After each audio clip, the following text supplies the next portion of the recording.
What's going on, YouTube? This is SG1 Sports here on the Voice of College Football. I'm going to give you my very early thoughts on the Alabama Crimson Tide and if I think they will be better or worse in 2023. Last season was really a disappointment for Alabama, 11-2. Lost their final two games lost those two games on the final play of the game, I should say. It was a tough season, but this team was really good, and they showed that in the Sugar Bowl. They finished second in the SEC West, and we look ahead to 2023. I do have some concerns. Bryce Young is gone, and regardless of who steps in there at quarterback, whether it's Ty Simpson or Jalen Milroe, I don't anticipate them being as good as Bryce Young. Bryce Young really put this team on his back many times. Jahmyr Gibbs also is gone. But they do, they've still got a stable of backs, Jace McClellan, Roydell Williams, but neither one of those guys is Jahmyr Gibbs good. JoJo Earl, Trayshawn Holden, Tyler Harrell, those guys enter the transfer portal. I'm not really concerned, though, at wide receiver.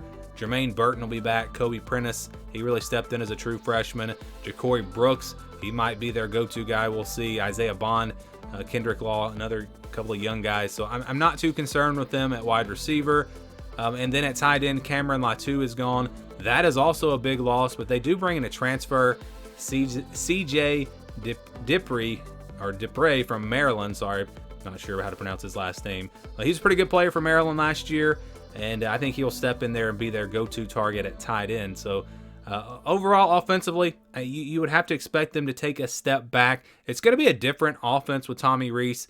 I expect them to run the football a lot more. So it may come down to that offensive line, and they lose several guys from the offensive line. Tyler Steen is gone. Javion Cohen is gone. Emil Ekiyor gone. Damian George is gone. Kendall Randolph is gone. So you're talking about several guys that either started or contributed for them on the offensive line. I'm concerned about that spot for sure. J.C. Latham will be back. Seth McLaughlin, Darian Dalcourt, those guys will be back. Some guys with some experience, but still, it's going to be a very young offensive line. So that concerns me. Can you run the football with this young offensive line like they're going to want to? I have my doubts. I think they'll be good, but will they be great? Will they be as good as they were last year offensively? I'm going to say no. I don't see how you could be.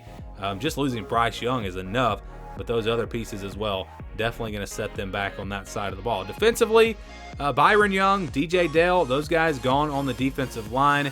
They've got plenty of young talent, though. Jaheim Otis is a guy that really stepped up for them. Tim Smith will be back. So I think they'll be okay on the defensive line. Linebacker, of course, Will Anderson. That is a huge loss. Henry Tuotuo also gone. He was a big-time leader for them. Jalen Moody is gone. So several big-time key players there at linebacker. They do bring back Dallas Turner. He'll maybe be their best linebacker. Sean Murphy will be back. Chris Braswell will be back. And they also brought in Tresman Marshall from Georgia.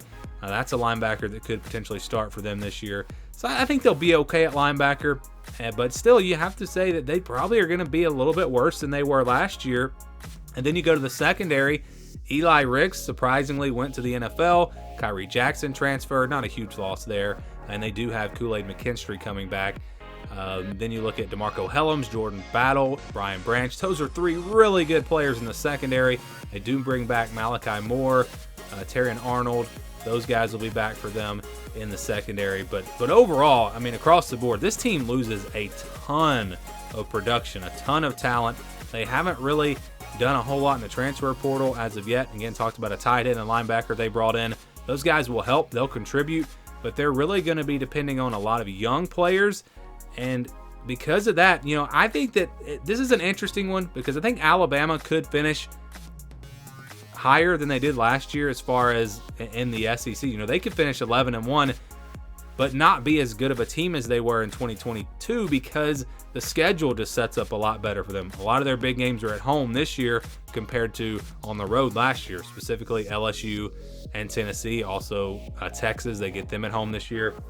So this is a team that may finish, may go to the SEC championship this year, but as far as just how good this team is, I think this team will definitely be worse than the 2022 team. If it all comes together, if some young players step up, they could still have a really good year, could still be a playoff team. but I do not think that this team will be as good as the team in 2022.